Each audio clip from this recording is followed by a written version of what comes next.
Dimp Digital presents Idle Game Chat. Cool.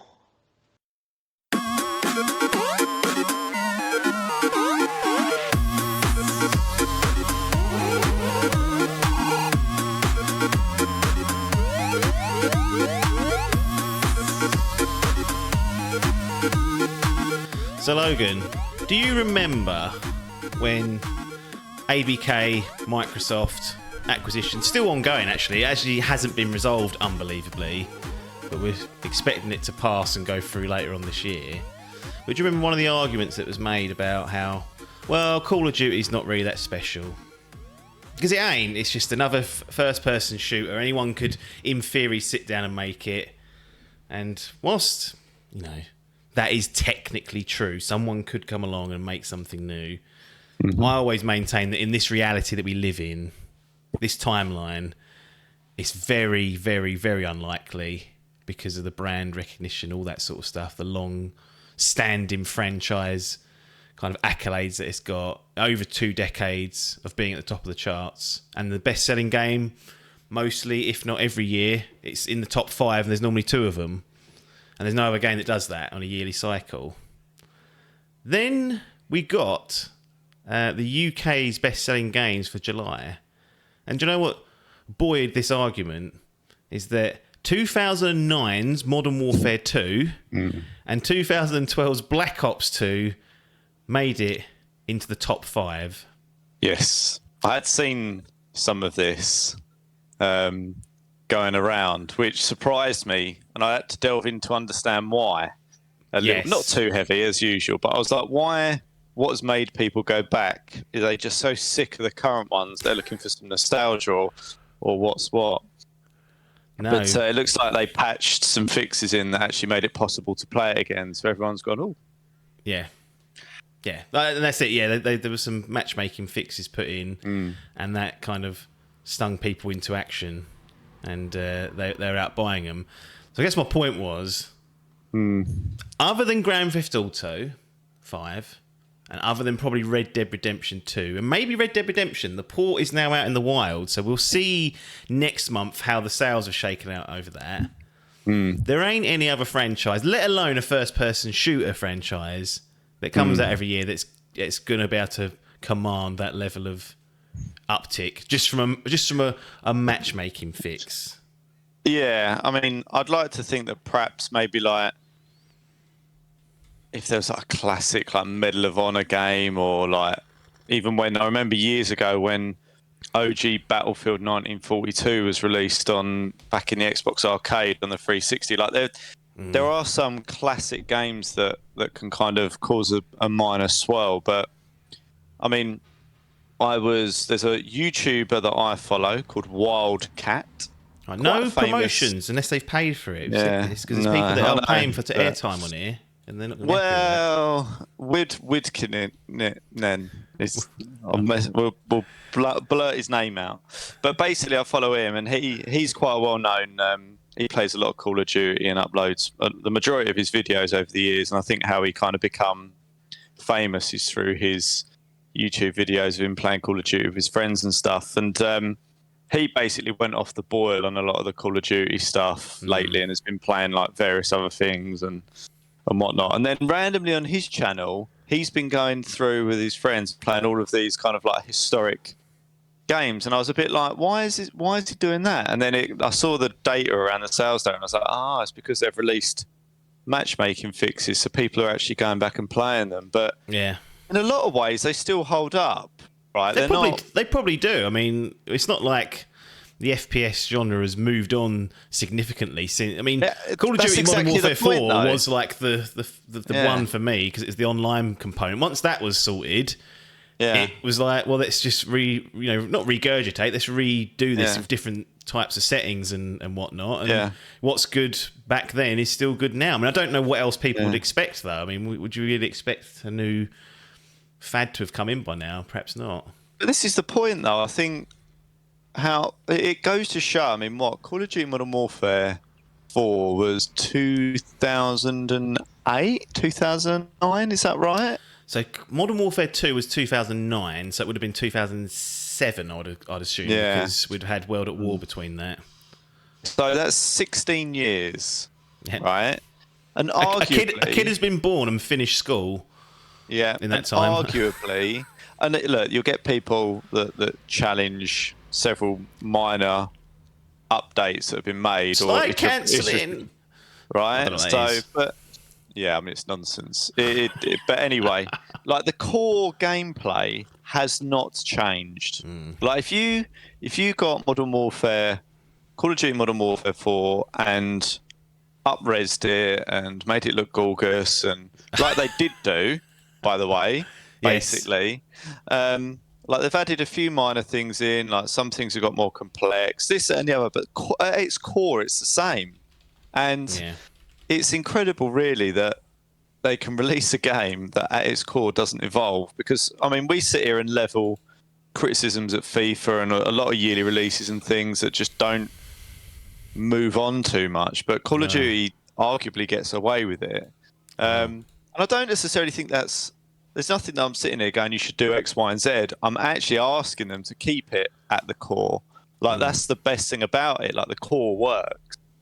It just goes to show you that there's still a desire to play some of these, like, classic titles, and they were and still are good to play. And I'll let you correct me, but if I go to play them on a console, they'd be frame rate locked. But I don't think the same applies on PC. Like you could presumably up the frame rate and things like that.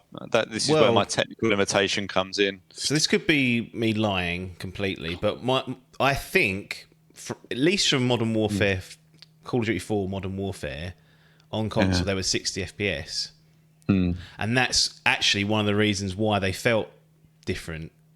Because at that time, I compared to something like Halo.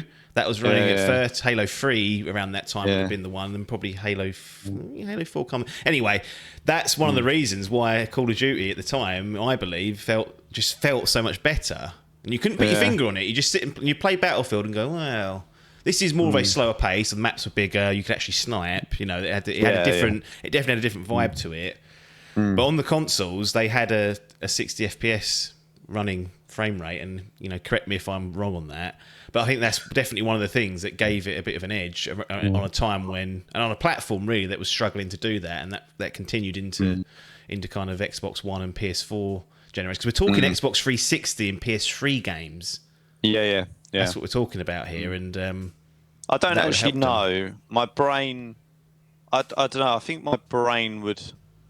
I don't know. There's something that's saying I can't think there'd be a 60 FPS on an Xbox 360, but I will take your. Could be wrong. I don't know that. I mean, the simple fact of the matter is that it was just a superior experience, like in every way, like the way that you could play a first-person shooter, and the way that it. What's that thing when you complete it and restart? I can't remember the word for it. Prestige. Yeah, the Prestige. That was the first time. That was the first time I saw it, and I was like, "Wow!" I just want to Prestige once, and that was like my aim. And that took 70 hours. I mean, you boys played it. I absolutely grinded that to get to max prestige on that, but I just loved playing it. Like, it was just so good, and the map. Like, you don't realise how good you had it. Like, the core gameplay, like pretty much all the maps were excellent.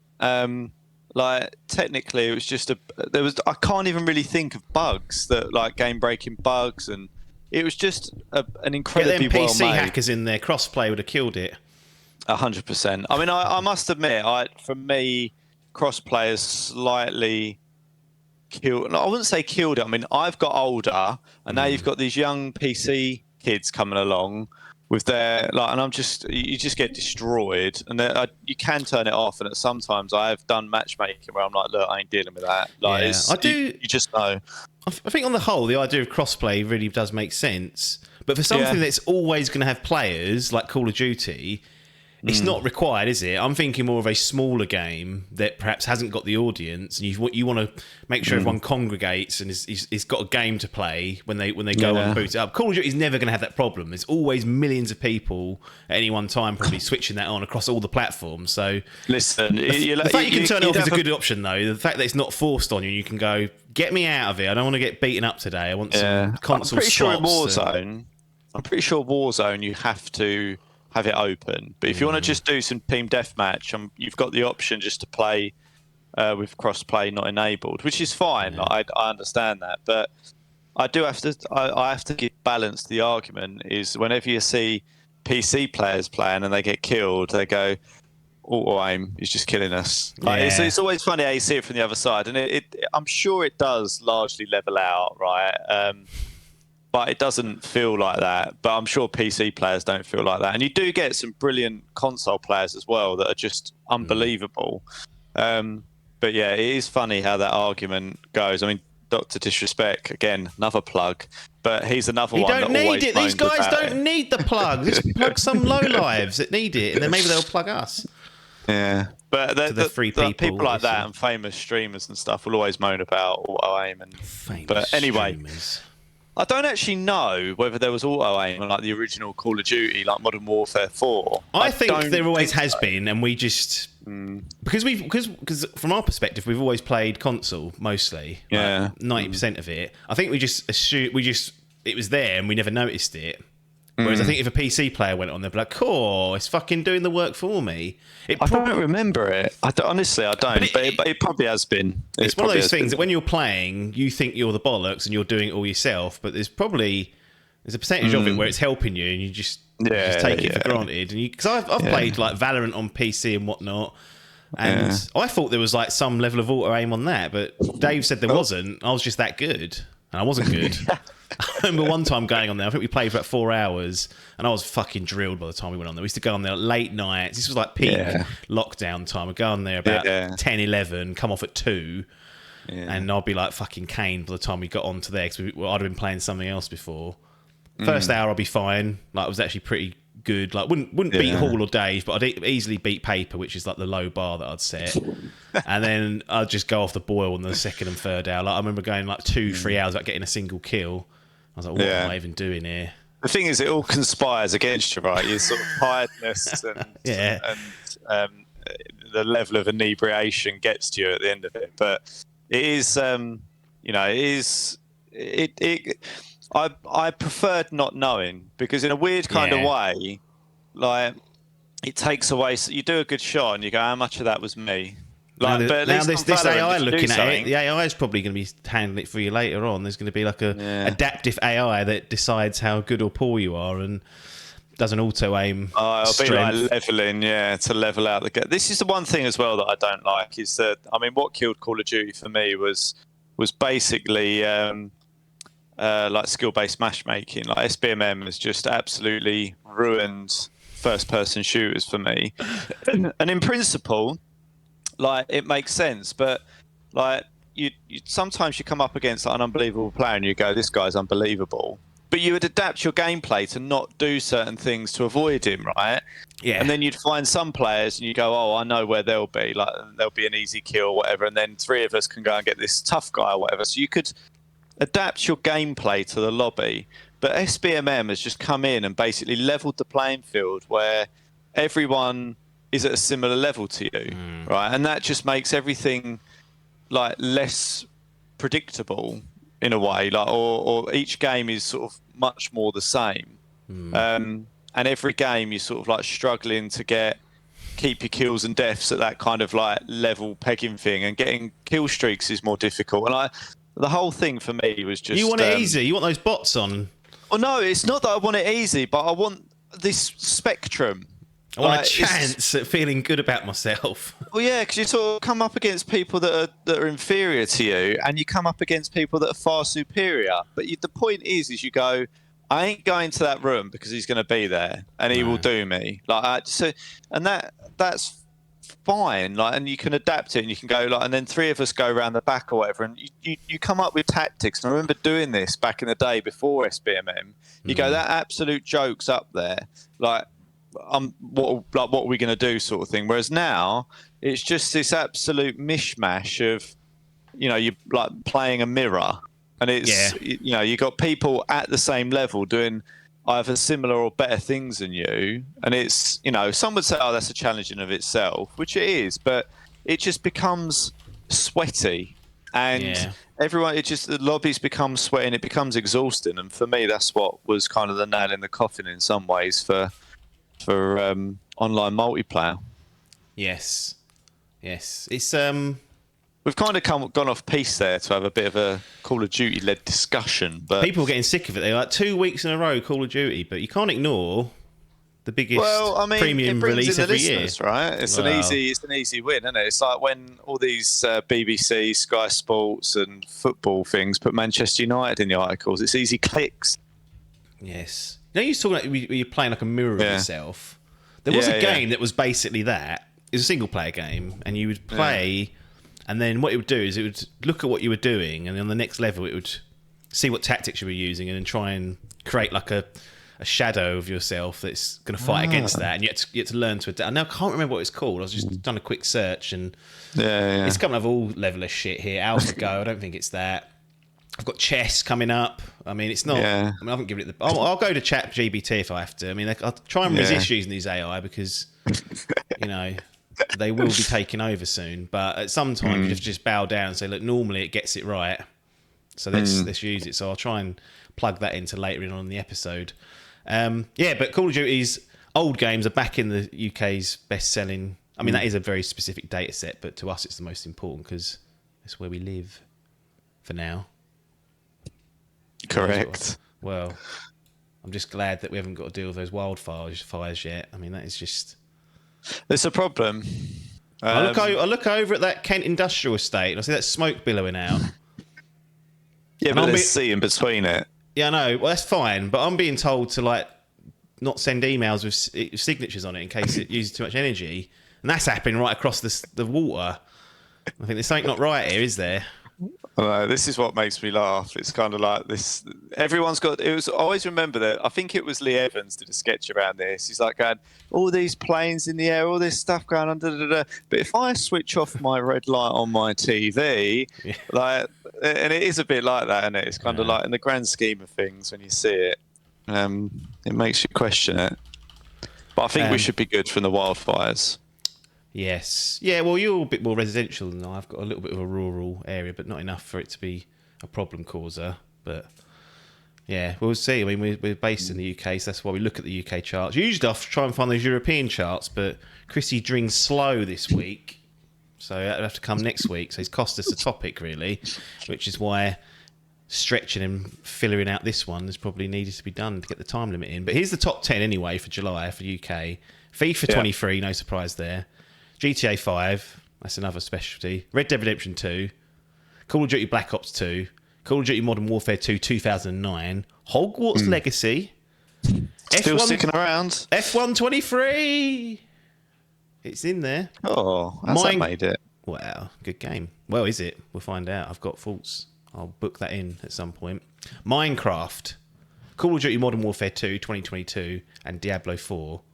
So actually, if we look at that list, 1, 2, 3, 4, 5 of the top-selling games will be owned by Microsoft when that deal goes through, because you've got Minecraft, the Call of Duties, and Diablo.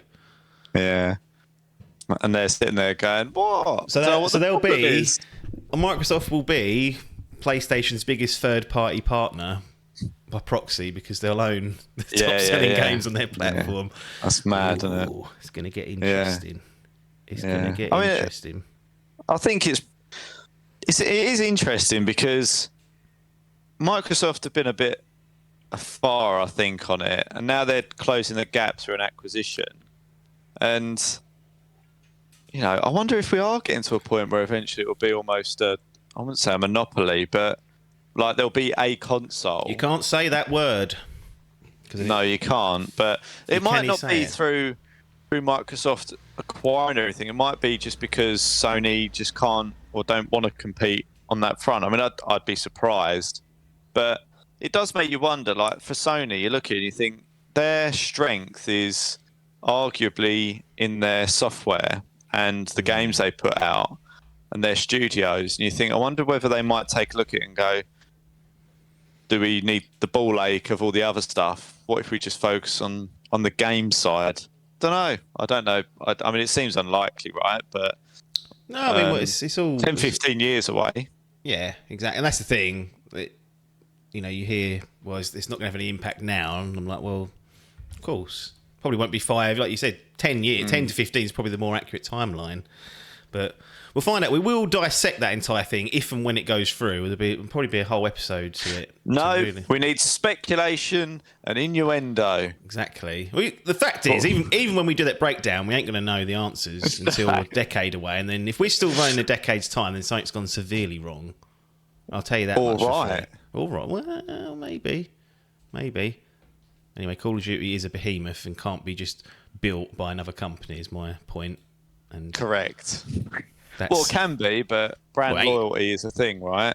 I mean, I could go out and make tomato ketchup, but am I going to get people away from Heinz? No. You might get some sales in Lidl if you do a Lidl's own affiliation. Yeah. That's the place to go. You can't, but actually, you're right. Pretty good to be fair, but you ain't pulling people away from their Heinz baked beans and tomato sauce and stuff. And I have tried other baked beans, and they just aren't as nice.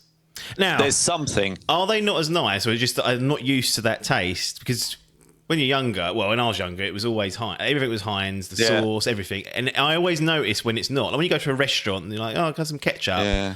And you get it and you're like, that ain't Heinz. Yeah. Mayonnaise. Close. Mayonnaise, I could have that from any place. I wouldn't know what Heinz tastes like. But ketchup and baked beans are... but I don't know if they're better or taste nicer. It's just that that's what I know. So Ronnie just goes, that's better. And I don't know if he's right. The interesting thing is, if you had the choice, would you choose Coke or Pepsi? Well, I don't drink that shit, but... If you had the choice... I'll just choose Pepsi to annoy people because I know it'd get up people's nose. But generally, most people would have drank Coke, I would assume. Most people choose Coke, but in blind taste tests, 70% prefer Pepsi. Or something like that. So that's all. I find that interesting that people think they know what they prefer, but when you take away the actual brand...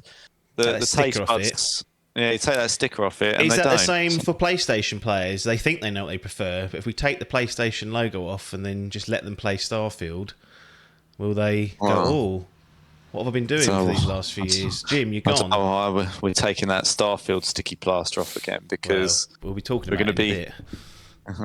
Oh, God. More to come. This is Idle Game Chat, Dimp Digital's flagship video game podcast. After 22 minutes of garbage... We've got Logan here, the SGL Grand Prix winner, looking to win the championship game. Parky's struck back with Baldur's Gate. Joint highest rated game of the year so far. It's actually been highest rated on its own. And again, I've seen it, like we had with Tears of the Kingdom. Highest rated game ever! The articles come out. Literally within 3 hours, it had dropped back below because there's not enough reviews out there. Why do these fucks do it? It really winds me up. It's literal clickbait. That's what it is. We used to do, I wouldn't say clickbait titles, but I used to change the titles and make them ask a question. But now I'll just put the game that's headlining, and that's it. Yeah. And it doesn't work. And it didn't work with doing the titles, so I thought, what's the point in making the effort? Another thing I've stopped doing is doing timestamps, because it is a fucking ag. Now, I do have the time to do it. If someone complains and says, yeah, I've missed the timestamps, and I read a comment and I think they're being genuine, I will put them back in. But they've not been there a month and I've not heard a wink. So that suggests to me that people ain't that bothered.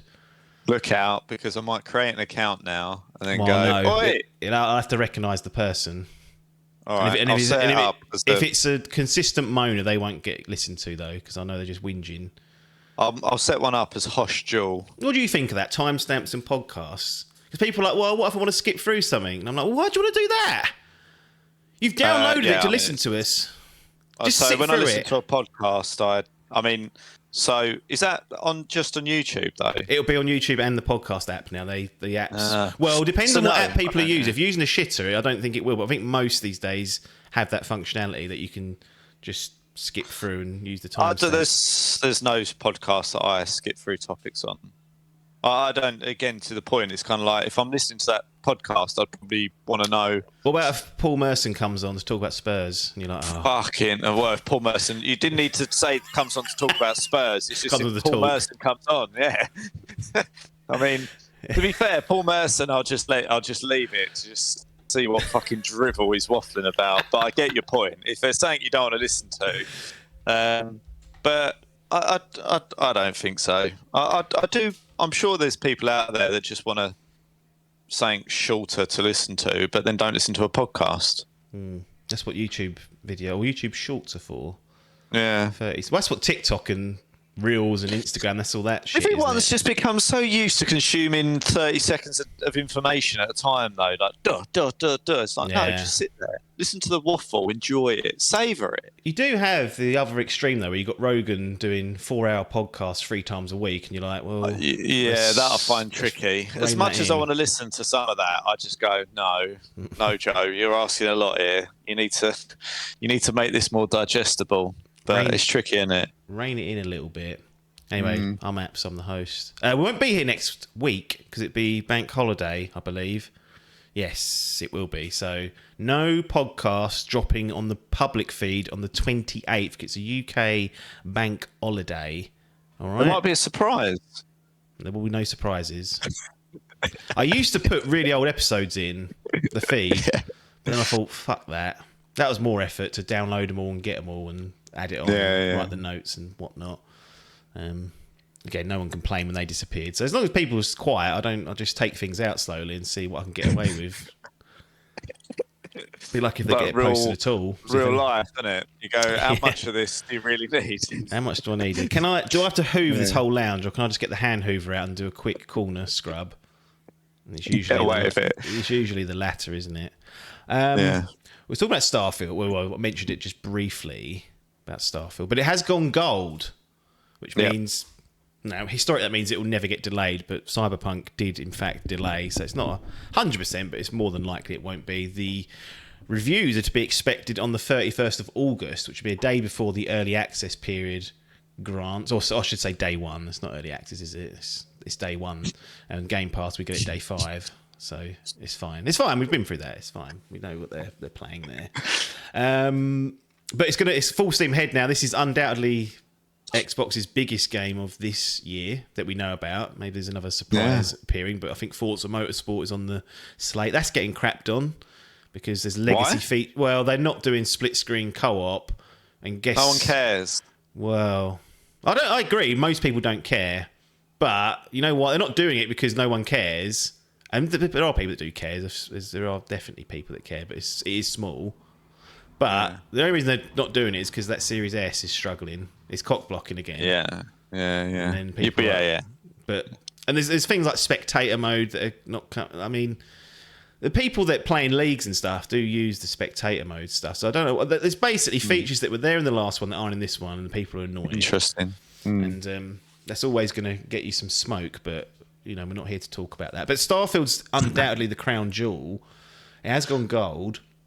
It said it'll be released on the 6th on Game Pass. So actually, day 5 or 6. I don't know how to do the maths on that. But if you pay up, you can get it early on September 1st. Reviews expected August 31st.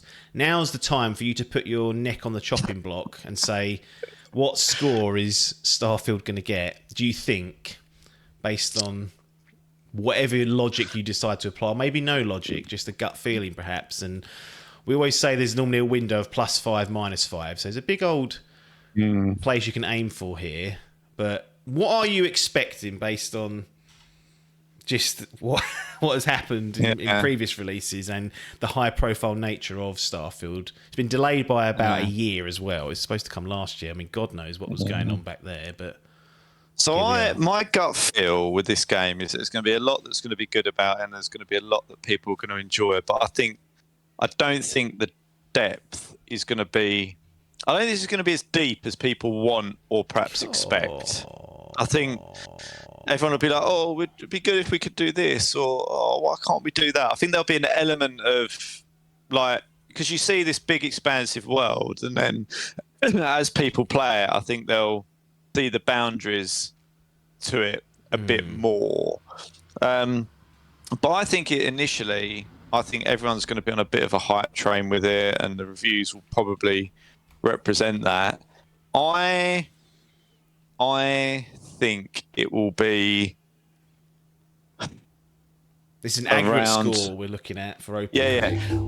I think it's going to be 87, maybe up to like 90 or something. I think a couple of people will come in with that 8 out of 10, and I think a lot will come in with like 9s and stuff as well. So I think probably high 80s for me is where I'd see it landing up. So an 87 for you. I'm going to only go a couple more and say an 89. So it could reach as far as like a 94 maybe. I don't expect it to go much lower than an 84. That's where I'd peg it. I tend to agree that it will do that. And that will be, I think an 87 would. I think anything over.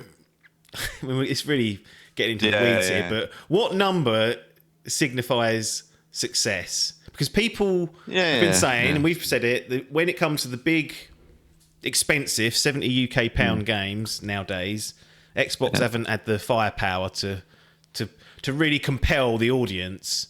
What would a score? What would a minimum score need to be to get that chick in the box? And we say, finally, Phil, you got one. Because would an 87 be enough? I think that probably would. But would an 84 be enough? I think that's perhaps on the low end. It's pedantic to discuss the numbers that way, but that's how people will look at it, especially those tribal fucks on the Blue Blood side. They'll be like, oh, 84! God of War's at 94! Yeah, this is the tricky thing, right? Is that, you know, Nintendo and Sony have chucked out plus 90 games. Like, I wouldn't say regularly, but they've done it. They've done it way more regularly than Xbox and Microsoft have been able to. So I feel like there is pressure on this to get above a 90. Like, I really do. I think Baldur's Gate 96, 97. What's that being pulled out of people's asses for? Oh no, that to me seems pressure like. on. I think it has in a weird kind of way. I think a high 80s game would be a success. I would agree with that personally. I was wondering what the optics look like when they say we had God of War last year and it was 90, and then you've got Spider-Man coming later on, which might add that people they only got an 80. I say only got an 85, which actually isn't on the high end of what Sony have churned out. But I do think there's something about it just optically getting a 9-0 or a 9-1 or a 9 whatever that would just solidify it. It would watertight the argument, wouldn't it? And there'd be no discussion for it. Yeah. I think an 8 out of 10 is obviously, you know, a good score, but for when we're talking about games knocking out of the park, you want like 9 out of 10s. And a number of the Sony and Nintendo games have done that with the critics, and Microsoft haven't. And especially coming off the back of a really shit release earlier in the year, you'd be looking for them to make up some ground so that one is seen as a blip more than anything. But I don't know. I don't know if it's just because of how Microsoft have been lately. I'm just a little bit wary of, as we know, of over-egging it with this one. I think they've just had real problems with their games, and I want it to be good. I want Xbox to start releasing games, even if they're not particularly my bag. I want them to start knocking it out of the park, because when the game comes along that I do want to play, it should be all the better for it. So yeah, I think high 80s will be, you know, even mid to high 80s would be good, but you really would want them to be getting a 90 average. That would be a nice real little optical win, wouldn't it? Finally, I think so. Yeah, and you know, then you're starting to argue over a couple of points, you know, between a 94 and 93s and 90s and 91s. So it's kind of like, as long as it tips over that 9-0, I think you're in the good place to be. But we've both backed it to fall under that, so I think it will. I think there'll be people that want to, in some ways, knock it down a little bit, and I think there will be. Jim's going to hire a load of reviewers to give it 4 out of 10s and start dumping the score. Push Square, he says, you'd be putting 4 on that. I think they go, what? We know where their allegiance sits. But I think Dual there will be shockers, some 3 8 out out of 10. for it. Controversial. I think there'll be people going, oh, this, that, and the other, or that, frame rate this, or there'll be things that people pick up on with that. I think there'll be some around depth, some around technical aspects of the game. I think there'll be a few of those that knock it down a peg from that 90. Yeah. That's my gut feel. I hope not, though. I do feel like I'll probably side 60-40 to sort of Microsoft. I probably do sit ever so slightly in terms of favouring that platform. And even then, I feel like there'll be a few that will identify things that don't quite make it that kind of 9 out of 10, which is fair. Like, if those things are there, like, it does become an 8 out of 10 or whatever game, because God of War and things like that didn't have, was the overall package. So it's fair if they do it, but we'll see. It's interesting. Very interesting, especially in the wake of Baldur's Gate 3, which is just sort of, I think the score. I mean, the high scoring nature of that has caught everyone off guard. And there's actually a conversation. I've thought about pushing it in, but I couldn't really be asked to go through the rigmarole of the actual detail. But there's a lot of there is noise stirring about. There's certain developers that have come out and said Baldur's Gate 3 is great, but don't expect us to be able to produce the same quality. And it's this, has something like Baldur's Gate 3 raised the bar to unreasonable levels in terms of a standard expectation? I mean, my simple argument is tough. Yeah. And I will say this will go away. The same way in which Breath of the Wild, everyone went, that's going to change open world gaming. I mean, it's what, 6 years on? I haven't seen much. I mean, I've seen a few bits of that, but it's not like I've seen loads of Zelda clones or people really taking that mantle up. In fact, Tears of the Kingdom is probably the next game that did it.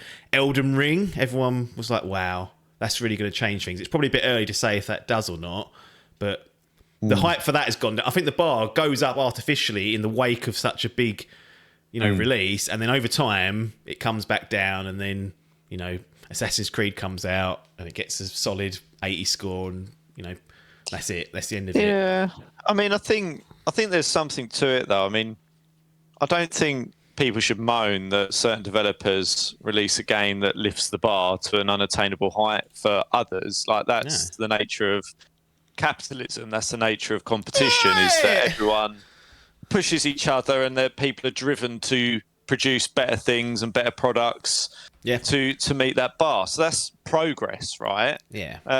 It's not like all of a sudden something's in one game and it completely makes another game unplayably poor, or it's very rarely do those sort of things happen. I mean, from my perspective in first person shooters, it's being able to aim down sights. Like, that is an example of I don't like games where I can't do that. I feel like it's missing, but at its core, there's very few things, especially in like an open world game or an RPG and things like that. It's kind of like, is there really that much game changing stuff? I mean, there'll be things in there where you go, this is great, it's in there, but as you say, naturally you come to play another one, you can go, I can still appreciate it, and this is still good. No, I tend to agree with that. I think there's obviously concerns going on, and there's the other side, which is like, no, the bar must be raised. But I think all that's temporary, just because in the moment that's what people say, but yet in a year's time it's like, are people really going to be still referring back to Baldur's Gate 3 for a number of things? There might be a few elements that people pick out. Like, I always pick out The Witcher 3, Wild Hunt, and the side quests being like the gold standard. And really, since then, nothing's got close to that. But I don't sit there and go, I can't play this game because the side quests on. It's just like, okay, it's not there. There's still a struggle to get to that stage. I don't expect every studio to do it, but to do anything other than celebrate something that's clearly resonating and great seems odd to me. And it should light a fire under some people's arse. And yes, every developer has different circumstances and probably can't do it if they're an indie studio, but you're telling me that anything backed by a major publisher doesn't have the money to make something like that happen? Sorry, I'm not having sour that. grapes. Oh yeah. There's an element of that, I think.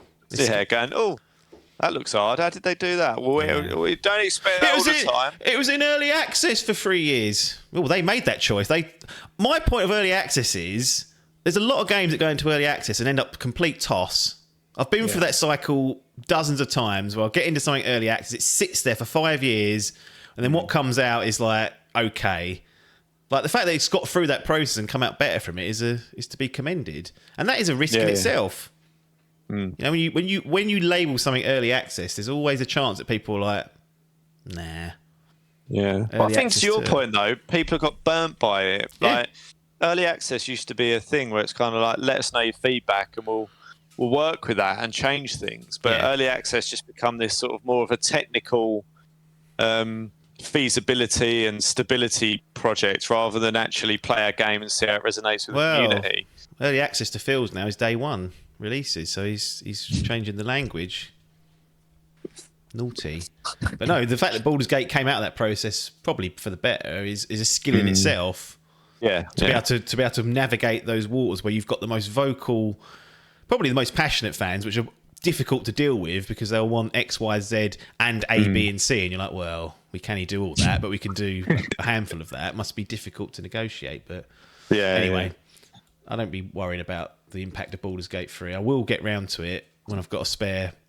It's going to take 2 months. In my head, is what I've a spare quarter. Well, you're probably right. It's probably a spare 3 months where that needs to be done. So November's looking the most likely, and that would then get me into end of January. And providing there's nothing appearing in January, that's probably a good place to aim. So I'll be having thoughts on that. Adkins has jumped on the bandwagon. He loves a bandwagon. He falls off them quickly. Well, the thing is, he always tries to pride himself. He goes, look, I never play a game unless I've played all the games in the series. I always catch up. And then as soon as something like Baldur's Gate 3 comes along where catching up requires, actual effort, nah, I'll just jump straight on the bandwagon. He's a fucking poser, that boy. I know he listens, so that's why I say things like that.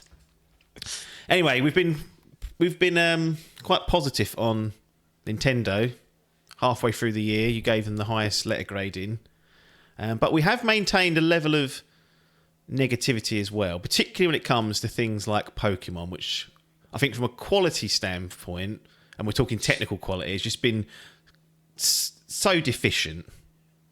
So poorly, like just why? Why is such a big franchise getting treated like this? You've got all these cool ideas. The structure of it sounds like it's gonna be something to hang your hat on going forward, but the technical garbage that they've wheeled out, and we're not talking about it just running at 30 frames per second. We're talking about literal bugs and inconsistent frame rates. Like, it's just a bad technical package. Well, the Pokemon Company are, quote, having conversations about release schedules and ensuring quality. The company's COO appears to acknowledge the recent technical issues. Quote, I think in general, if you look at the path we've taken up until now has been this constant release, always regularly releasing products on a fairly fixed kind of cadence, you might say. Always having these products able to be introduced and new experiences for our customers. And that's how we've operated up until now. I think we're still operating that way, but there's more and more conversations as the development environments change about how we can continue to do this while making sure we're ensuring the really quality products are also being introduced. So is this a light at the end of the tunnel that they've reckoned? Because for the first time in many, many years, Nintendo came out and apologised for Scarlet and Violet's technical state. They went, yeah, that's to, and we covered it. Are they now thinking, perhaps we should just take a little bit more time? It doesn't matter when you release a Pokemon game, it's going to sell. Yeah. You can release it whenever. There's no rush to get these things out. Is this something to hang our hats on and be like, yes, well done, Pokemon Company and Game Freak and Nintendo, who own part of this weird amalgamation? Or is this just absolute guff that's going to be... We'll find out in a few years that it was nonsense. Well, we'll find out on the next release, right? Well, it'll probably come next year, knowing then the fucking release schedule they're on. It's absurd. I mean, you talk about franchise fatigue, but good lord. Yeah, I mean, I do wonder how much they'll hang their hat on it, because their games sell like hotcakes, whether they're good, bad, indifferent. Yeah. Like, do you know what I mean? Like, they could just chuck a load of shit out, like literal shit, and it would sell because it's got that Pokemon brand. So I do wonder where the incentive is for them to really put time and effort into it. And look, they are constrained by that bag of shit console at the moment. That, I mean, we've been through this before, and we've said there are other games that have released that look better, that play better, that perform better. So it's not an excuse, but it's fair to say it's not the most powerful thing in the world. But No. just something more polished and consistent and would be welcome, I think. You want the whole package, right? Yeah. I mean, that's pretty much it, isn't it? I mean, I always say talk is cheap. Proof's in the pudding. Classic saying. Talk is cheap, and you know that's one thing that I'll get on Phil's arse about. He might be a friend of the show, but he don't half just talk. He does. He says the right things, but he needs to get that Starfield out. Yeah. And it to be a success. The latest thing was that they're going to close their Xbox 360 store. So it's going to be, I think VGC did an analysis. There's 220 games. That means they'll disappear. So preservation gone for those games. Like, you buy them now, I think it's sometime next year, they'll be gone for good. And yet it was only 18 months ago that Phil was going, we need to do more about game preservation. It's like, well, if you're going to say things, back it out of your actions. Otherwise, it don't mean a lot to me. But Yeah. with Pokemon, I would welcome, I think everyone would welcome a higher level of quality control on the technical front, because that Scarlet and Violet was just a disgrace in my view. And there's no, and even if we take away the quality argument, we didn't need 2 Pokemon games in a year like that. No. Didn't need Legends Arceus followed by Scarlet and Violet. No one was asking for that. You could have waited to this year and released it in a probably a better state. So I hope they just don't overload the market again, and they're a bit more strategic about when they release things, because there's no need. I was a bit taken aback by it when they did that. I was a bit like, what are we doing here? Like, it's almost like Call of Duty releasing 2 games in 1 year. You go, what are you doing? Like, I barely finished this one. Like, what are we doing? So yeah, it's a bit of an odd one for them, but you know, it sold like hotcakes. So Exactly. I mean, in a numbers perspective, it's a win, but just from a pure, go on. No, I was saying it's difficult to sometimes talk about things like that, because you're right, it does sell like hotcakes, which gives the reason why. But then every conversation would end in, well, we know why they do it. It makes money. Yeah, and is that really the sentiment you want to have? Yeah, you know, you're being bled like a cash cow. That's what people want, I think. But we'll see. I think that'll do this week. Get on that bank holiday break. What time are you picking me up later for?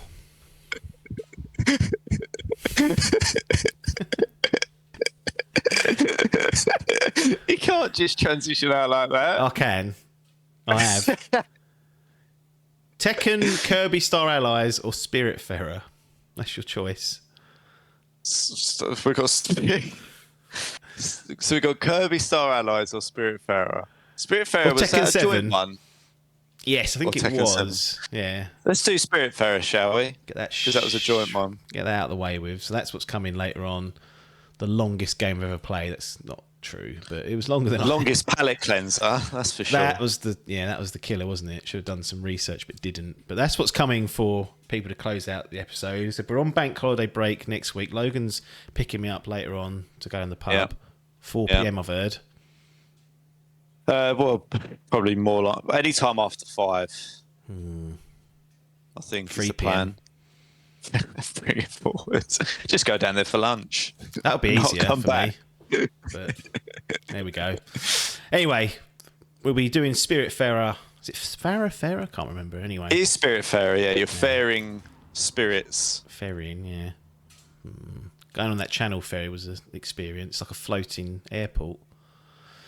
I haven't I haven't been on. I think I did that in year 6 at school. We Yeah. went on the ferries to France. Yeah. But I've never been on it since. And all I remember is this distinct. I think there was quite a bit of choppy waters. I remember plates going fucking everywhere. Yeah, we're quite lucky. On the way back, it was a little bit of a blow, but it wasn't so bad. But on the way, it could have been worse, is what I was told. But it's like a floating airport. It's a bit of a strange one. Yeah. But you can't really. You think, oh, I'll just sit outside. It'll be nice. Nope, it'll blow your head off the breeze. Fucking horrible. Yeah, it's back indoors. Yeah. So you just sit in that overpriced coffee shop and bar and just whittle away an hour and a half and then get off. Have you been since? When I went to Belgium, I went on the ferry the other weekend. Did you? Yeah. So it took. I'll tell you what. The Calais and Dover. It took about 3 hours to get through all the toot. Yeah. And I was like, this is supposed to be easier than an airport. It ain't now. Would you do that again, or would you fly? No, I'll just fly. I mean, the whole point was it would be easier, and it was, because we didn't have to do anything, but it took longer. Yeah. And I was like, that is diabolical. Go all the way to Belgium on the Euro train thing. What do they call it? Euros. Well, there's you can drive your car on there as well now. You can do all that business and get a train rather than the ferry. So that, but yeah, nightmare. So that's where Spiritfarer comes. That's what it reminded me of, getting on that floating airport, trapped with floating airport. It is, and going on like just a normal boat, like a catamaran, it's like a floating caravan. It's not always cracked up to be this sea living nonsense. I forgot you did that. Anyway. Spiritfarer's coming. Idle Game Chat's out for just over a week or so, and we'll see you on the other side.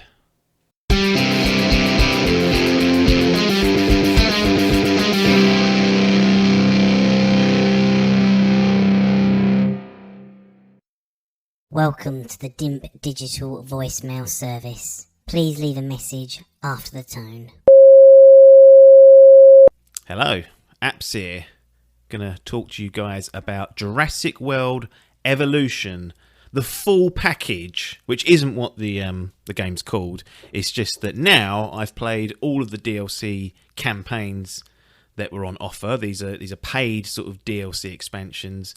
And previously, when I'd spoken about this on Idle Game Chat many years ago, I'd only talked about the base game. And I said, I will go back and do the DLC one day. Did I think it was going to take 3 years for me to get round to it? Probably not, but I've done it now. So let's talk through the DLC packs generally. I'm not going to waste too much time here. There's 3 of them that I played through. Each have their own sort of unique campaign. You've got the Secrets of Dr. Wu, who is a character from the Jurassic Park / world lore. He pops up in a lot of the films, if not, well, actually not all of them, but most of them nowadays. And you're carrying out various tasks and activities on an off-site park that he's kind of building in secret. So there's some little bit of cloak and daggers going on there, and he's asking for some very specific dinosaurs to be created for some desires of his that you may or may not find out. Then we've got Claire's Sanctuary, which is a bit of a shift, whereas the Secrets of Dr. Wu is park-based still. Claire's Sanctuary is kind of split into 2 parts. One, you land on one of the islands, and I believe it's to do with the film, the second one, and there's a volcano that's going to erupt, and you're tasked with saving as many of the dinosaurs as possible, taking them off of the island that's going to just be melted by lava, and putting them into a new sanctuary, as they call it, and then sort of do the usual park building stuff. So the first part of that is actually quite intriguing, because all the dinosaurs are loose, you've got to build the fencing up from scratch, and then there's specific activities and capture requests that you've got to fulfill in order to progress. And then you move into the next part of it, and then you've got some new bits and pieces, new items to use, and new sort of park items to put in for all of your sandbox stuff as well. So it comes with a campaign plus new items, as does the Secrets of Dr. Wu. The highlight for me, though, is the third and final DLC that they've released called Return to Jurassic Park. This is basically a what-if scenario. What if, after the disaster of Jurassic Park, they decide to go back and try and fix the problem there and then? So it's set a few months, I believe, after the disaster. Everyone's been kicked out. Hammond and all the crew are there, and he asks you to go back and set up the park and try and get it up and running as it was intended. And what's cool about this is it's got a full voice cast from the films. Obviously, Attenborough has passed away, so he's not doing the voice lines, but Alan Grant and, obviously Jeff Goldblum returns as well. They're all there lurking, giving up their voices. Sadler as well. So that gives it a nice flavour of authenticity. And then the actual park mechanics themselves, while similar, are actually fundamentally different from the perspective of you use the tracks and the cars as a vehicle to get the crowd and the audience to view the dinosaurs. So no longer do you build paths for them to walk around and then put up viewing galleries like static things. You have to kind of construct the park and the fencing and the enclosures around where you're going to put the track and where you want the cars to go. So that introduces and changes how you fundamentally set up the park. And when you first get there, obviously everything's loose. So you need to first of all get the park under control. So that's good fun. It's it's tongue in cheek. It definitely makes fun of characters and movies, and even has some of the unique characters that were made in Jurassic World Evolution. I think his name's Cabot, like the finance man. He's a younger version of himself in this because it's set in like 1993. It has all the right graphics and stickers, and it feels authentic to what Jurassic Park would be versus Jurassic World. There's a distinction between how the parks operate and all the logos and whatnot. So I really enjoyed that. And to be honest, I really enjoyed the game overall. I enjoyed the base game, Jurassic World Evolution, and these DLCs added about another, I'd say 20 to 30 hours of content across the free campaign. So they're pretty meaty. Now, I was very thorough with them. I wanted to get 5 stars on each of the parks where that was possible. So that took longer than what it would take just to sort of get through the activities and complete the campaign. But generally very impressed with what they've added there. And I think this is really a good park sim game. And the fact that it's based around Jurassic World is just an added touch as well. So anyway, my kind of official look and grading, I guess, for Jurassic World with all the DLC comes out at a silver. I do think this is a good effort and great in many aspects. A really authentic and nice thing to have for a property that doesn't always get nice things, including the Jurassic World films, which have gone off the board a little bit, in my opinion. So this is nice to see. You could tell the developers are big fans of the source material, and that always shines through. So a silver for Jurassic World Evolution, including all the DLC packs that are available. Nothing more from me to say other than thanks for your time and ta-da. Here we are then, back with some gaming impressions. This time joined by resident referee Logan to see us out on this week's podcast. Here to chat about a game actually I played last year and spoke about. Spiritfarer. Alright, is it Spiritfarer? What are we going with? Because we need to get consistency here. I don't think it's a particularly difficult one, but you know what I'm like. Once I've learnt the mistake, I'll keep saying it. So I'll take your lead. Yeah, it's Spiritfarer. Spiritfarer, because you're ferrying. Yeah. Well. You're ferrying, technically. It should be Spiritfarer. Yeah, then you're getting all snarled up, though, with those R's, aren't you? Too many R's. It's not ideal. But, yeah, it's been a while since this has appeared in any Dimp digital content. It came across my desk, I feel like it was almost a year ago as we record this piece. And I shared my opinions on it, but always good to get a second opinion. Always good, different perspectives. One and done's, that's all right to do sometimes, but generally getting more opinions in, I feel, is better, even if it's been covered before, been long enough as well. It's not like it's 1 week later redoing it and people going, you're regurgitating stuff. It's like, well, there's only so many opinions. There are only so many games out there. Let's be honest. Now, there's plenty to be getting on with, but there will be some overlap, especially with the popular ones. Anyway, Spiritfarer. What tempted you into this? Because you obviously don't listen to the podcast, because you'd have heard my opinion of it, warning people away from it. And we know you don't listen because you ask basic questions sometimes. I was like, well, he ain't listened, has he? That's been covered. All the top gaming news is covered in great detail by usually Adkins and I. But so I wasn't in your ear roll to warn you off, but you've gone off on your own accord and just I guess, stumbled across this on Game Pass and thought, well, hang on, palate cleanser opportunity. Yeah, I've always been aware of it. Now, I don't know whether Steve has been tricking me, and I feel like he has tricked me, but for some reason there was something in my head where I thought, I've heard somewhere this is a good indie game. Now, Yeah. I don't know where, but there's like a load of things that are lined in my brain that said to play it, basically. Right. And I don't know what those things were, but basically it was one of those things where I was like, okay, little indie palette cleanser jobby. I quite liked the little brief description that it had on the store. As I say, it's a Game Pass jobby, and I thought, why not? No. Really? To be honest, I've just looked on OpenCritic. If I haven't got enough on my plate. Well, no, it's sometimes one of those things. I looked on OpenCritic to check the scores. 87, so that's exceptionally high in comparison to a lot of games. Like for an indie title that's come out of a studio that not a lot of people are aware of. So it's no surprise it was getting some level of commentary and spotlight put on it. When you got an aggregate score of 87 on OpenCritic, it's going to make the rounds, isn't it?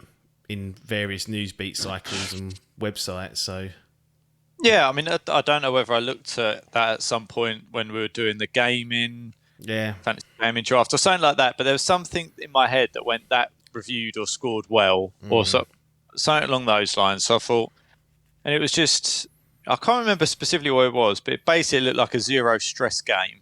Like this game ain't going to stress me out. I'm going to have very little complexity. It's just one that I can get through in tops 10 hours and move on with my life. Yeah, I had exactly the same expectations, and maybe there's a lesson to be learned at the end of all this about making our own expectations up and trying to live in that reality when the reality is very different. Is that the game's fault that we've created our own narrative and decided that's what it's going to be, and then when it's not, gone, well, because a quick Google could have told us that the length of this game far exceeded what we were expecting. And on game length, do you know how much you put into it? Because I think I clocked in at like 35 hours or something when I was all said and done. Yeah, So I was just a shade under 35 hours. Yeah. I think I was literally about 34 hours, 45 minutes on my save when I walked away from it. I mean, I didn't expect that. That's one of my criticisms of it. But again, is that even fair? Well, I guess we'll get into it for you. But it's one thing for people that are tempted by this. It's not a short game. It's not what you'd put, not what I would put in the palate cleanser category because it's too long. You want a weekend type game for those. You want a couple of 10 hours is pushing it, but sub 10 is where you want to aim for. And this just, from lack of research to me, looked like it ticked that box, and clearly it didn't. Let's get into it. For those that aren't aware of what Spiritfarer is, how would you describe this to them? Because it is, if nothing else, a unique little premise and game. It does have its own charm. I can't. Whilst I'm talking about this, if you can find the wording on the Xbox Store for me, I'd appreciate it. I'll dig it out. Because there's something in that wording that made me... It's a specific set of about 4 words put together that I went, I'm pretty sure it's like building management or something along those lines. But anyway, basically, I thought this is going to be, based on what they gave, what the description was, it's going to be like a Fallout Shelter style game. Obviously, you can see on the picture there's a boat there and you're ferrying people. But whilst you're ferrying them from, I presumed, like, to the afterlife, whatever it is, you have to meet their needs. Yes. So I expect to have to keep people happy, build certain things, level up somehow, do all that kind of stuff, but basically build up my ship. Yes. And that's pretty much what I expected from it. But I don't know whether that's now fair in hindsight to make that assumption from what I saw on the Xbox Store. Well, here's the reader. It's actually got a not a typical page. It's kind of got like a little headline, then some pictures, little small bit, and at the end it's got a longer bit. So, Spiritfarer, what will you leave behind is the headline. It says Spiritfarer is a cozy management game about dying. As ferrymaster to the deceased, build a boat to explore the world, care for your spirit friends, and guide them across the mystical seas to finally release them into the afterlife. And then it's got all the pictures. It's got like run, jump, glide. It's got explore a fantastic world, unwind for hours. Well, look. I should have paid attention to that bit, really. This is on us, and I had this happen with Far Changing Tide, didn't I? When I didn't know there's a sequel, I thought it was the first game. It's all written in front of me, and I hadn't read it. But this is literally on the store. Unwind for hours into cozy and relaxing gameplay. 30 hours to finish. Does it say that there? Yep, hundreds more to experience everything Spiritfarer has to offer. Hundreds? I mean, I don't know how people are. I've done a lot of it, but I don't know if I could have got to 100 by the end of it. I mean, that's... I have to eat some crow there, because it's written there literally on the fucking store. I can't... I can no longer hold that against the game. I'm sorry. He's putting it out there. Yeah, he's putting that out there. Thunder Lotus and they're the developers, and they published it themselves. I'm sorry for criticising the game based on its length and me expecting something different, because I wonder if they've added that after they heard my review. I wonder whether they've heard Idle Game Chat for the week and gone, cool, that's a good point, let's get it out there. So I think they're listening. I still think it's a valid criticism. Like, a game can be too long. Yes. It's like Assassin's Creed. If they went, there's 100 hours here. Valhalla. This is what I'm saying. Like, you'd go, all right. That's not. It just is a big game, but it's whether the key to the length of a game is whether there's enough there that makes that justifiable. It's not the sheer length of it in isolation. Because if you look at GTA 5, for example, I mean, you could literally still be playing that game now. God knows how long, 10 years after it's released or something. I could boot it up right now if I wanted. I do agree with you, but I do, and this is just for myself, and you can answer for you. I definitely was caught off guard just for how long it was, because I came in thinking it was going to be shorter, so that absolutely tarnished my my perspective on it, which in hindsight, having seen the page, it's clearly kind of stayed. Because I was ready to play it over a week and then move on to something else. I had something lined up, and I was like, fucking hell, this game don't end, does it? And quite clearly that was there. But if the game's not good enough to justify its length, that is a conversation. But I'm saying from my perspective, I absolutely unfairly used my expectations going in to which tarnished it. Punish it. Yeah. That's what happens sometimes. Yeah. But But we're all learning here. Wow. at the same time, whatever you play, you have a certain expectation of length, whether you've looked it up or not. I mean, using Assassin's Creed as an example, I expected it to be long. Did I expect to spend over 100 hours in the base game? No, and that was criticised for its size. So it's still a fair criticism, but I know what you mean. Like the fact that they go, look, this ain't going to be a quick one for you. This ain't your typical palette cleanser based on length alone. So how about you back off? And I didn't even read. It's these last few games are like this and Far Changing Tides. That's taught me just read the description, because there's information in there to help you out. So do you like knowing the length though? Like if someone said to you, double-edged sword. I have scolded Adkins for revealing such information on certain games. He's had the sharp end of my tongue a couple of times for things like that. So, no, but then in this case, I'm like, of course I would want to know.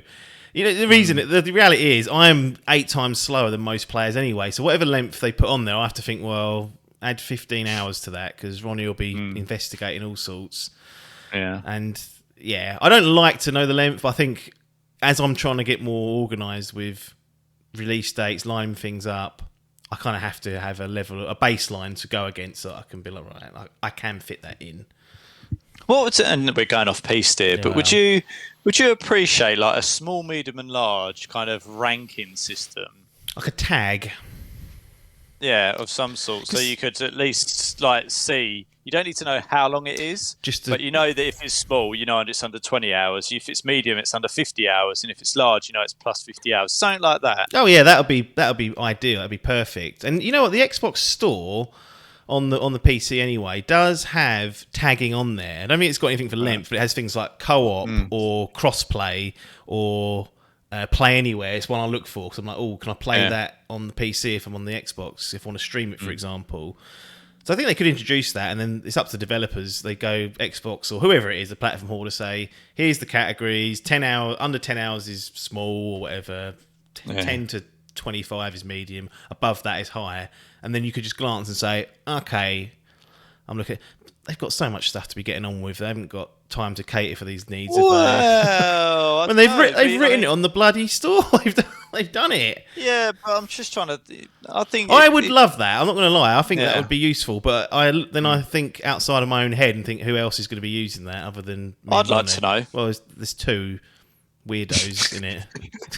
Just so that I can set expectations. I agree. That's all I want to know. It's just I want to know whether what I'm playing is a long game or a short game. Well, there are websites like howlongtobeat.com. Yeah. Third party. I know that people can log what they want. There's no proof that they've spent the hours in there. That does give I think a rough guide, albeit it's from the community, kind of keeping that afloat. And I don't like communities being kept afloat, because if they go under, you lose the lot. Whereas if the platform holders do it, well, they could remove it, I guess, but that would be useful for me. And in this instance, I feel like I would have been like, okay, maybe I'll wait until I finish my next project and then jump into this, but can't turn back time, unfortunately. Well, back to Spiritfarer itself. What's your takeaways? Because, length aside, which has now been discussed, it sounds like it didn't warrant the 30-odd hours, is what you're saying. And you're sort of suggesting that even if you'd known that going in, it still would have been the same outcome. Possibly. I think so. I guess at a really high level, when I got into it, like I like games where I can level stuff up and I can, aim for the next bit and gradually build things. I like that mechanic. I guess what I was expecting to do was to understand these people's lives. I think that's what I was going to try and get to, and understand what they liked, what they disliked, and have a bit more impact, I think, on that. Yeah. But you just kind of end up going through the motions, is how I'd describe it. Yeah. It's a bit of a tick box exercise. There's no real, you've got a set of things that they want you to do. And it's quite rigid in the way you've got to perform those. Yeah. There's actually like one or two things that there's decisions that you can make in like one or two instances, but it's only in a very specific. And I thought maybe that should have been expanded, where you could give advice or whatever it might be. But you're essentially given 4 or 5 things. Some are to do with like arbitrary things, like, well, the boats, hull's got to be upgraded to 5. Why do they care about that before they get sent off? Yeah. Why is that bothering them so much that they can't go off in peace? But yes, I understand what you're saying from that perspective. And I quickly kind of figured out what I needed to worry about and what I didn't. And really, in the end, it becomes a goose chase for chasing down certain types of materials. Which isn't really what I wanted to get from it. It's odd that they went down this route of saying you need this really complex stuff to build certain things, and you've got to jump through hoops. And the thing is, none of it was challenging. I think that's the problem, is that there wasn't a challenge, really. It's almost just a case of just having to go through the motions. And you start off the game with these kind of 4 key kind of spirits, if you like, that are there. And I thought, this is interesting. Like, I get to really know these 4 spirits like really well, and the game will attach me to them in some way. Yes. Which it kind of does a good job with at the beginning, I felt. And then I think it's that you end up, to complete the game, like the base game, I think there's 12 spirits. Sounds about right, yeah. Yeah. I mean, I don't think that's a spoiler, but I think there's 12 spirits that you have to, basically, make comfortable and, get them to the, I can't think what it's called now, Yeah. Basically, you have to take them to go somewhere else. Essentially, so I don't know where they're even going. Well, my understanding is they're sort of caught in. They're dead, but they're not Yeah. They're not It's settled. like a mid-realm, isn't it? Yeah, and they want to go off to Because the you've got afterlife concerns. and go and meet Yeah. the pets or whatever. That little fantasy world. Unfinished business. Yeah, they're bothered about. They're bothered about something, and you've got to be sent off and make them happy and content. That all right, I can leave this world behind and go off to whatever The next. Yeah. And I think I sort of got, and I think what I was expecting is this really interesting or emotionally touching undercurrent of a story. Yeah. I think is what I was also expecting from the way that it kind of lays it out. And if I'm honest, I think that they did a game that was with 4 or 5 characters, and then for some reason they got carried away and started just chucking more on top. Whether that was the intention or not, I don't know. But that's how it felt like the further I went into the game, and this is where it's difficult, right? The further I went into the game, I kind of lost the connection with the spirits. Right, yeah. And what they wanted from me was less emotion involved and less significant to the overall story, I felt. And therefore, I just kind of lost a bit of a connection with the game.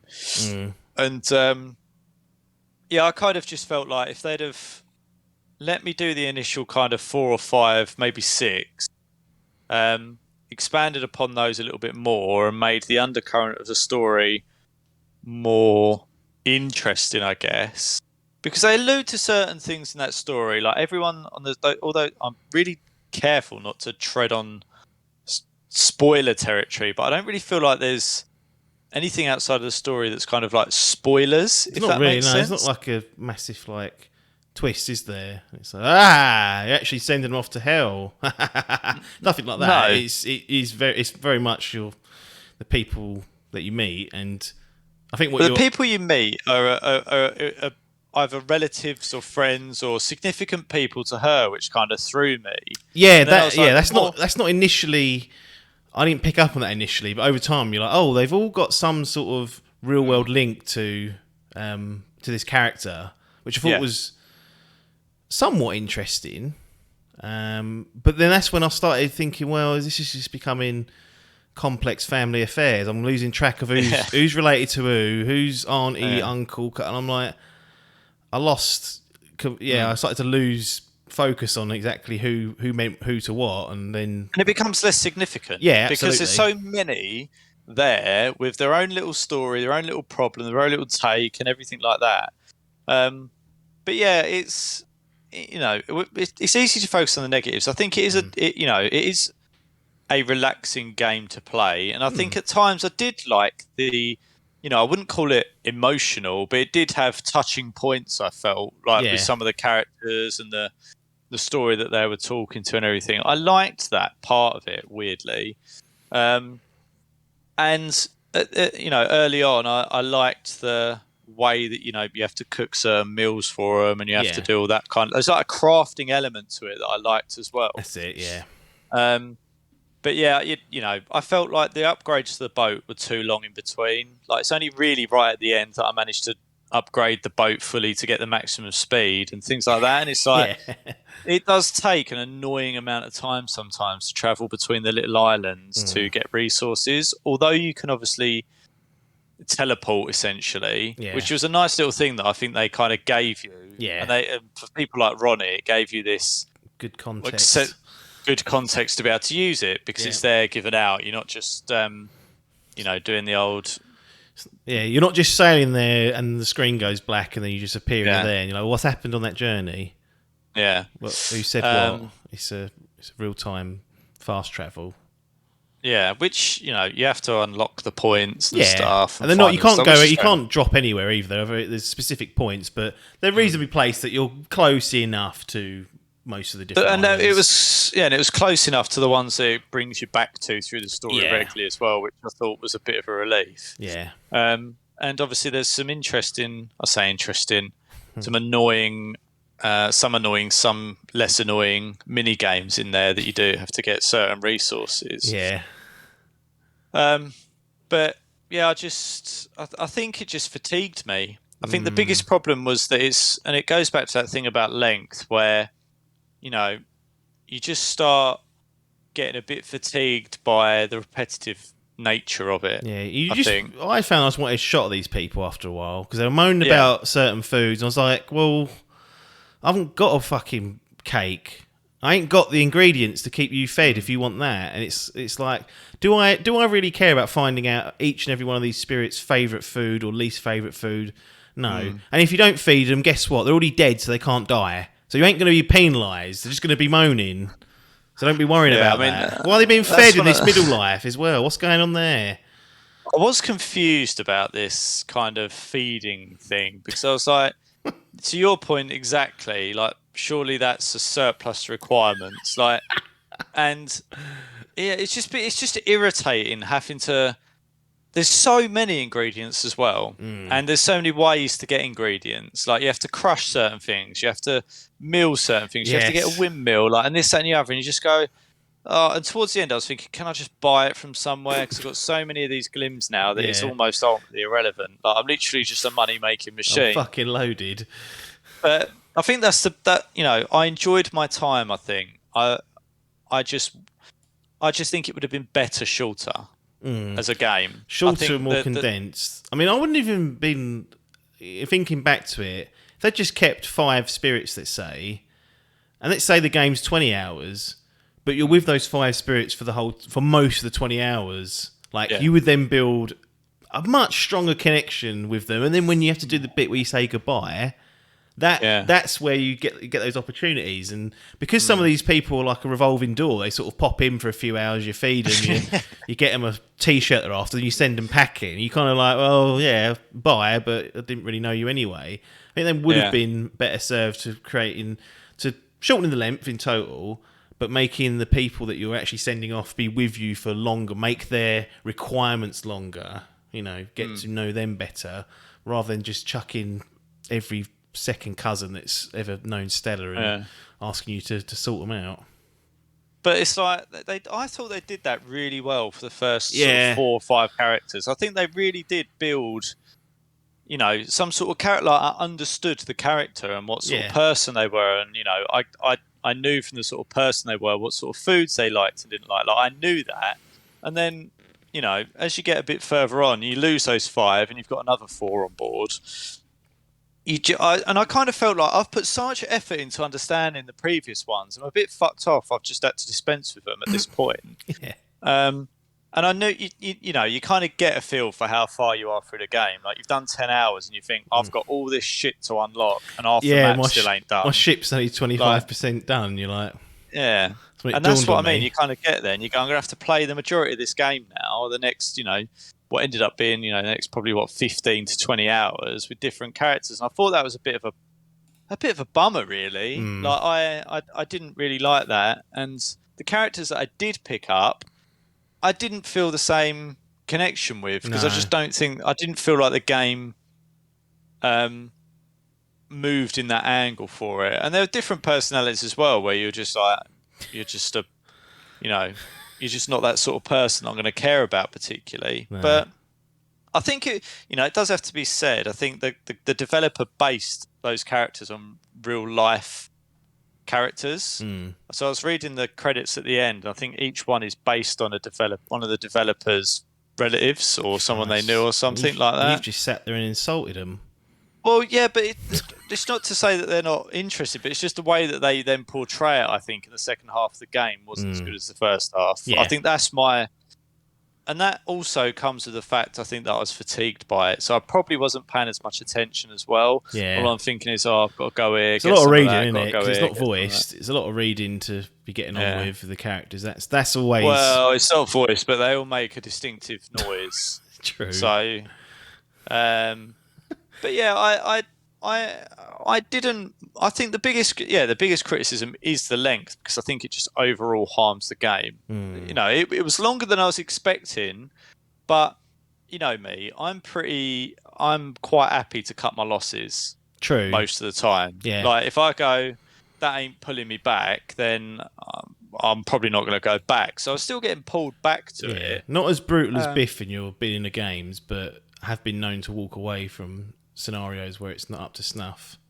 I can easily play 5 to 10 hours and go, do you know what? If the desire ain't there, then buy. Especially if it's on Game Pass, because you can just do that with it. You can just go give it a go. If I don't like it, bin.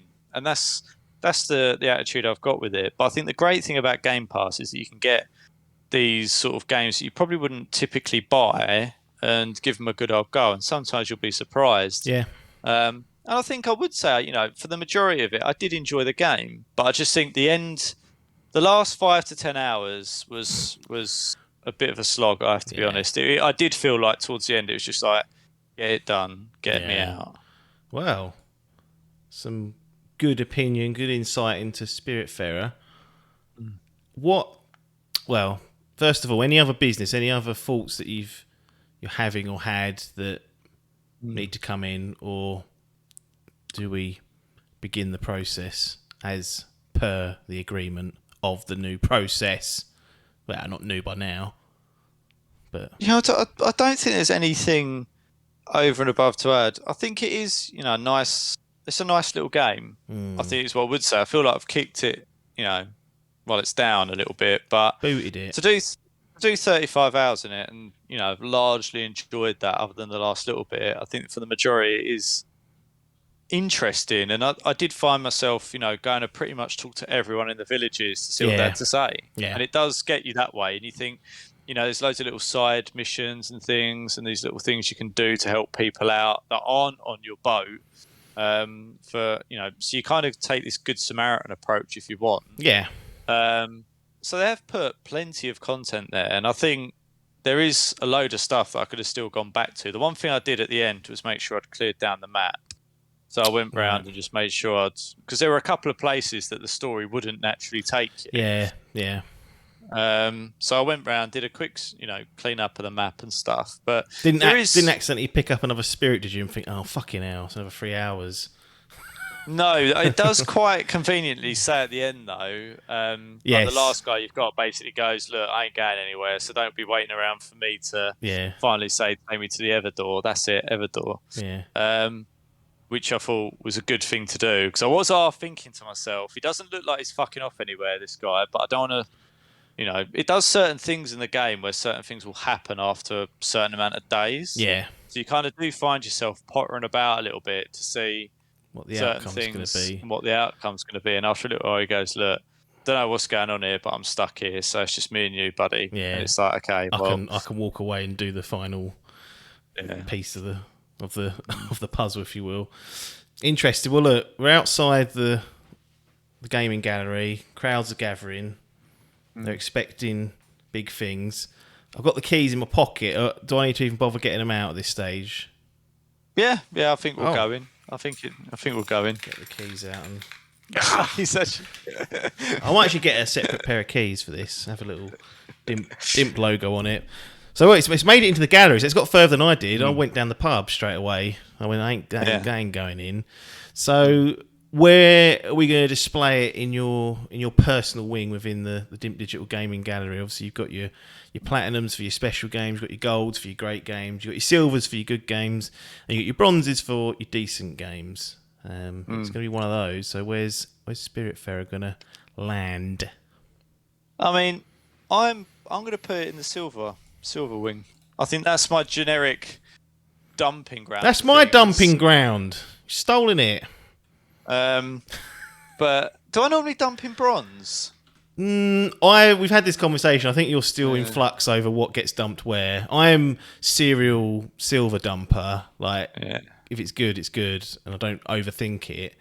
It's only when I come back and I've got some TMNT Shredder's Revenge. I'll put that in the old bronze category because it was fine, but wasn't. Do you know what? I think I will put it in bronze. Right, I feel bad now. I've talked him out. Of it. I was gonna, but I thought I think if it was 10 hours shorter, it goes in silver.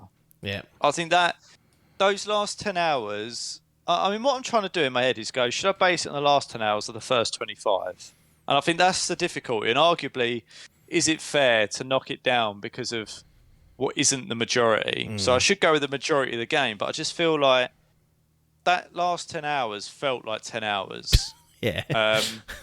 And I think because of that, it goes in bronze. But if the whole game was like those first 25 hours, it easily goes in silver. Yeah.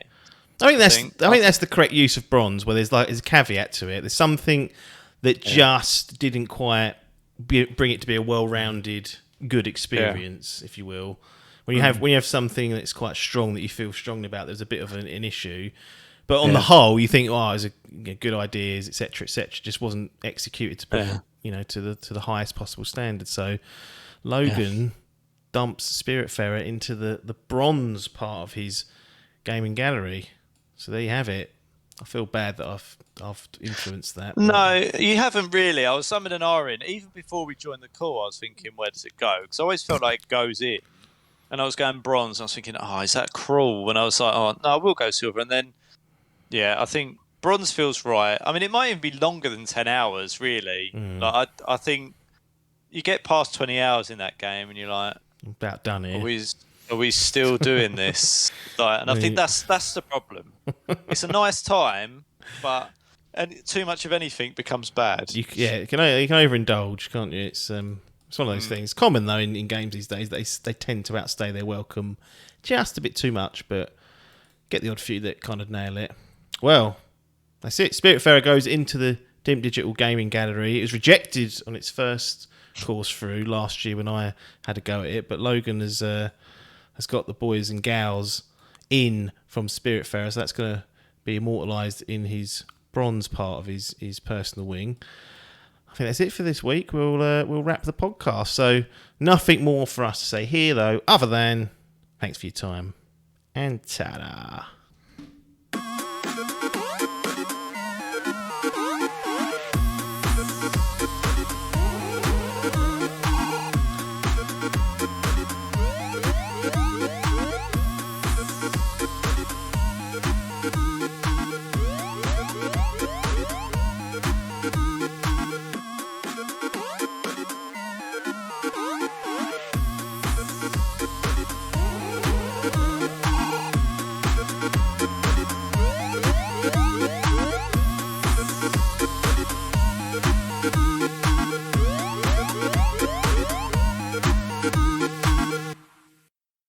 This was a Dimp Digital production.